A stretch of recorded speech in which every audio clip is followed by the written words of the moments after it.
Chapter 13. The day had come. Now is the time. Most of Breeden on the hill was pretty vacant, as a lot of vehicles had left earlier. Aladdin, Fizzbomb, Drawbridge, Ripple, Wave, Teddy, Brains, Mushy P, and two unmentioned, until now Wiggle and Gringo were waiting to go. There wasn't room with Aladdin, so I would be travelling with Dandy, who reminds me of the lead singer from the Waterboys. We spent hours waiting to go. We had to wait for DIY's PA to arrive, as it was travelling in an illegal truck, no tax, etc. Aladdin, safety in numbers. What she meant was we would be travelling in a convoy. As we waited, I enjoyed a conversation with Brains. This man is very intelligent. He spoke more about the bioenergizer, and I understood a lot better. It sorts out your DNA coils. Television and radio give off negative vibes, and this gets rid of them. It's been used to cure cancer, but as in the days of witchcraft, the law of health will not regard it as medicine. Basically, because it doesn't involve a chemical or cutting people up. Stupid, really. Eventually, we were off in a convoy of about 15 vehicles. I had already scored some special K to take home to Mr. Claypole. On Saturday it would be his birthday. I had to make sure he got it as a present. I travelled the journey in a very homely coach and sat at a table, which enabled me to write what I saw. Behind, I could see 10 or 15 other vehicles ranging from trucks to cars. Word had come that the illegal festival wasn't to be held at Chipping Sodbury, but at a place called Morton Valence in the Malvern Hills. I had the grand total of £5 to last me until Stripe got there the next day. I gave her about £20 to look after. I hope she can find the place. I sat writing a cryptic clue that I could read over the phone of where the festival was going to take place. We stopped off at a petrol station, so everyone could get their vehicles in order. It created quite a disturbance. The woman serving in the shop was quoted, "I'm going to phone the police." Well, what a surprise. I felt quite excited at the convoy controlling the roads. I looked out of the huge bus windows at the families and businessmen staring, their faces all white and grey, sickened by the sight.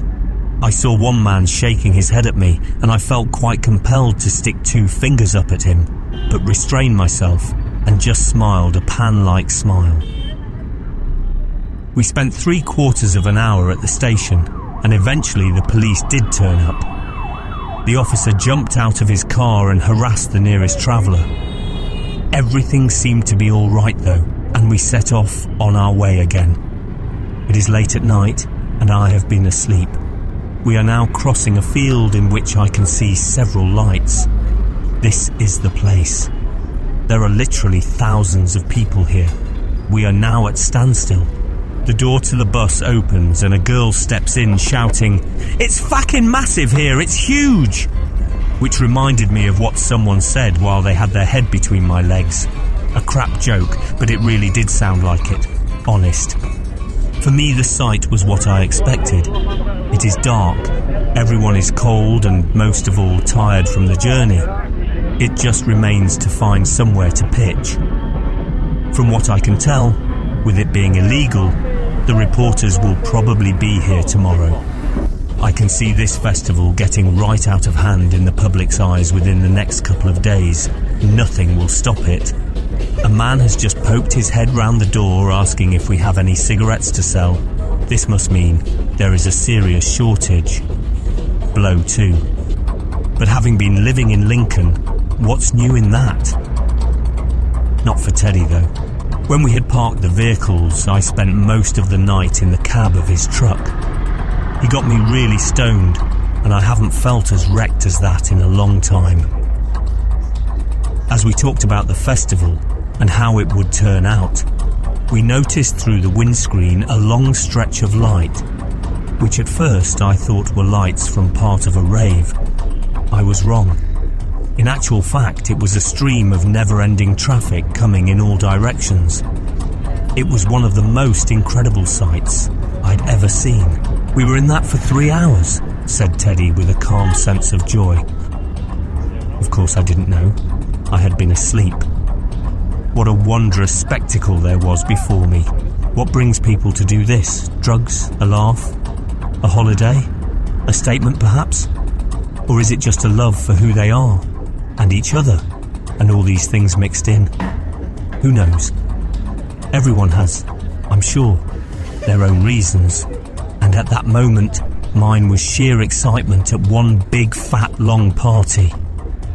But not just any old party, a free one at that.